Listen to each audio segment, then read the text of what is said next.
Hello, everyone. How are you doing? Welcome to another episode of Win TV.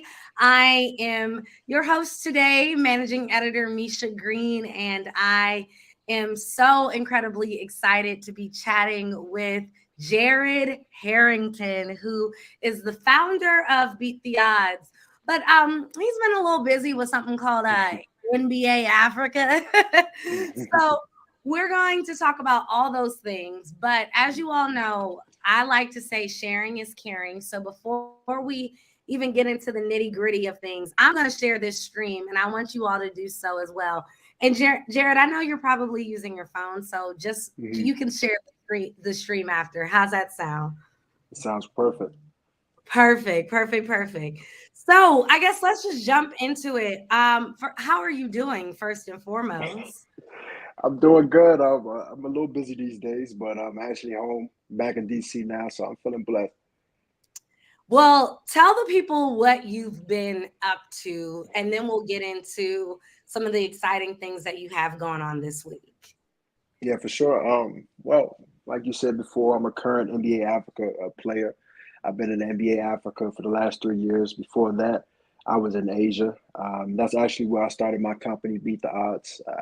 We're a literacy conglomerate. We're global. Right now, we're in Africa, we're in Mexico, and as well as the United States. And we're affecting thousands of people, just teaching people about, the simplicities of financial literacy.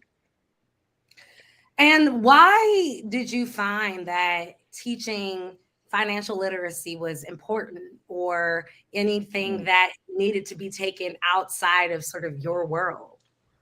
For sure. So, I mean, I grew up in DC, right? So we are taught, the simplicities of how to manage money, right? Especially the athletes. We produce a lot of athletes and entertainers out of this area as well. So when I first went pro and had my rookie deal in Asia, my agent at the time, he was telling me I need to get a financial advisor. And it kind of struck me a little bit because I've heard the horror stories, right? About financial advisors dipping in, taking some of your profits. So I decided just to do it myself. And so I just educated myself. I locked in. I used that time that I had when I was away in Asia. And then I just found the best resources possible. And I, just educated myself.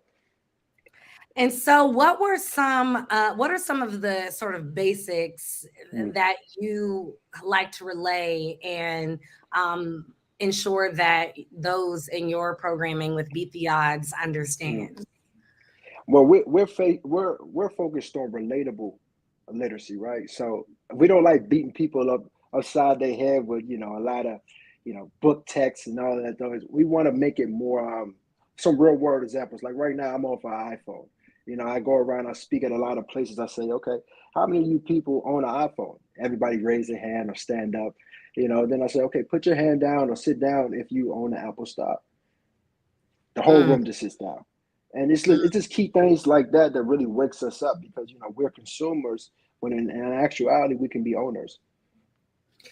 And so I think that leads us to a great segue into what you have going on this Mm-hmm. coming Monday. For all Mm-hmm. those that are unaware, this week, this coming week, the 13th through the 15th, the next Tuesday through Thursday, there is a U.S. Africa summit in which there are, uh, I guess, more than four, I think more than 44 or 45 African leaders coming to the United States. There's Mm-hmm. so many conversations. Of course, the Washington Farmer will be in the room, but Jared is having this amazing panel the day before and a reception the day before that speaks not only to some of the topics that will be at the U.S. Africa Summit, but I think will further elaborate on the work that he's doing and other people of color are doing to expand financial literacy. Tell us a little bit about the summit and why it's Mm-hmm. important, and particularly your panel. For sure. So, like you said, Joe Biden's having a U.S. African summit the 13th, 14th, 15th. And I decided to have that precursor that Monday, December 12th. We are focused on bridging the gap between African and American business, right?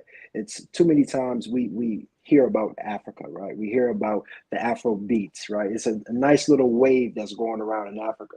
And a lot of times we don't have the access, number one, and we don't have the knowledge, number two, and we don't have the ability to actually show a correct rebrand of what Africa really is. And so Mm. this is what this event is. I'm bringing out some of my personal friends that's flying over. The room is going to be filled with, some of the top C corps globally. And on my panel in particular, I have Julius Malawi, who's flying over. He's a Kenyan billionaire. I also have well, a little bit about Julius. He's building Akon City as well as his own city he's already built uh, back in Kenya. I also have Lloyd Ward, who is the first Black man to ever run a Fortune 500 company. He's a real good mentor of mine. And we're just going to touch on different topics about, bridging that gap. How do we make Africa new? How do we make Africa not what it used to be?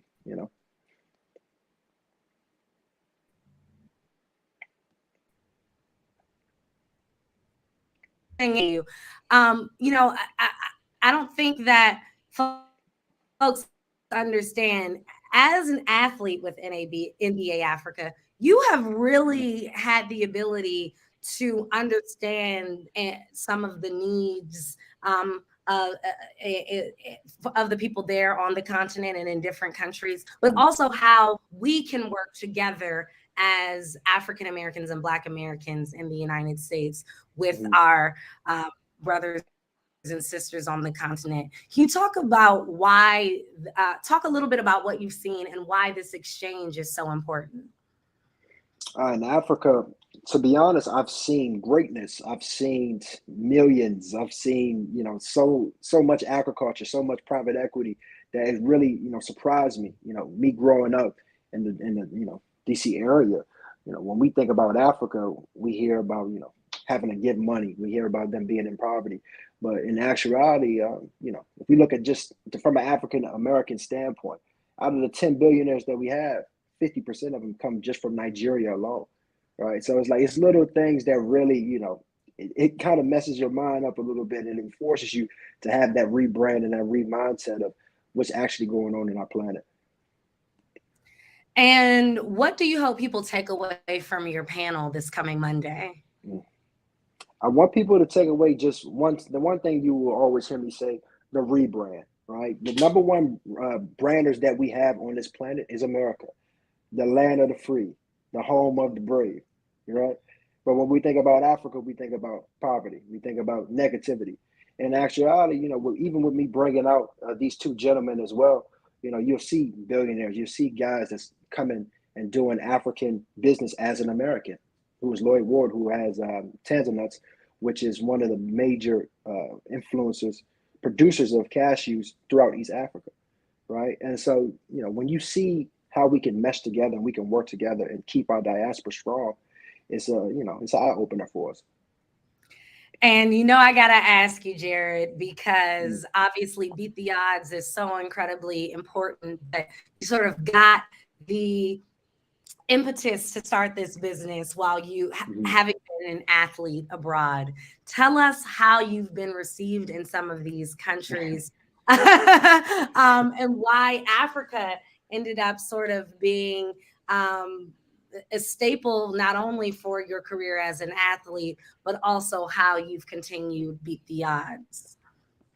I've been received well. I have no complaints from all the places I've been playing, I've visited, I've done business.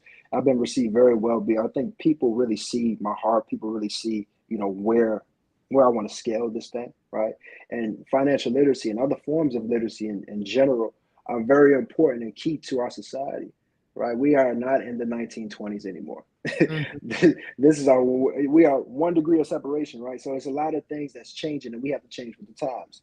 So when I'm going over to Africa and they see a guy talking about cryptocurrency, for example, right? And you go to a place like Johannesburg where they actually have cryptocurrency machines, that Yeah. excites them. And then, when you think about the athletes and the entertainers, we are the most publicized figures that we have on this planet, realistically, right? So it's like a double entendre when you hear some good information, but then you just seen that guy play on ESPN the other day, So it's definitely a unique Yeah. experience, and I'm blessed. I got to get a little political as we wrap up our time. Mm, But we know that athletes have always been both activists, or historically, we've seen athletes who have been both activists and players, not everyone. mhm, But we see it in recent history and all in our news feeds, Kyrie Irving, right? And sort of him taking a stance right in one way and being penalized for it. And then we have a Kaepernick who took I would say, a more popular and and a little bit more easier digestible stance mhm, and still got punished for it, right? And so I'm mhm. curious, you as an athlete and businessman and really someone who's advocating for financial literacy, global financial literacy, as well as sort of rebranding Africa, that's a level of advocacy. And so I'm curious how you're able to step into that world and sort of how you and navigate those pieces, particularly looking at, some of your comrades For sure. who yeah. I take, well, the first stance that I do, I take a very educational approach to everything, right? So anytime I speak with facts, I speak with substance, and I don't speak from opinionated basis 9 times out of 10. So a lot of people really, it makes it a lot more easier to receive, right? Because I can say that, you look at Africa, the average age of Africans is 19 years old right now. And then you look at how Yes. the tech space, you look at how the tech space has been over the last 20 years, and you can see it's grown over 70 to 80%. So that would tell me, in by 2050, we need to make innovative changes and innovative solutions to crypto tech, Web3, Hmm. blockchain. That's just the way of the world. So I'm really, like I said before, me, I speak with a lot of facts, and I speak with a lot of substance. So it makes it a lot easier to receive. I love it. I so appreciate that answer, Jared. I think as a Mhm. journalist, I think I'm just going to add in fact based is always best, y'all. Let's not get in For trouble sure. for opinions. Fact based is For sure. always best. Is there anything else you'd like to add about the U.S. Africa Summit, and particularly the panel that you're having the day before, and some of the ways that we, as just folks who really want to support what you're doing, can get involved? For sure. So, Beat the Odds Global is the nonprofit side of Beat the Odds Ventures, and that's who's throwing this event. We are having a fundraiser for this event with all the great people that will be there. We have some tremendous, projects that we're doing. We have a Google Southeast of South Africa, where we're taking 10 kids from Southeast DC and taking them over to Google Africa headquarters. A couple personal friends of mine, and we're getting that workforce development. We're putting that out there. Getting that rebrand of Africa as well. We do dozens of school tours. We spoke at 4 universities: Howard School of Business, Coppin State. The list goes on and on over just the last month in itself. So we're doing a lot of great things for the youth. We have a partnership with Panera Bread. We go do Feed the Streets once a month. Like I said, the initiatives go on and on. And the last major one is I'm building bespoke stadiums as we speak, right? So that's going to be inside of phase one completion, 2025. So we're starting that in Bloemfontein, South Africa, and that's it's an amazing thing. I'm very proud of what we've been able to do. And these different summits that we have, like the one Innovation Now on Monday, and also the World Youth Leader Summit that we're throwing next year in Cape Town, South Africa. These are nice initiatives where we're building that base in our platform, and we're able to really show people how much we really want to impact economic development. That is just so inspiring. Global Mm, Summit Innovation Now 2022, this coming Monday. Um, Thank you so much, Jared, for all that you're doing, for coming and being with us today. no problem. You know how to find Jared because you know the names of his businesses, but just for the people, can you tell us how they can find you? For sure. My personal page is Jared Harrington 10 on Instagram, Twitter. On Instagram, YouTube, LinkedIn, everywhere. Our for-profit is BTO Ventures. That's BTO Ventures, and our nonprofit is BTO.global. That's BTO.global.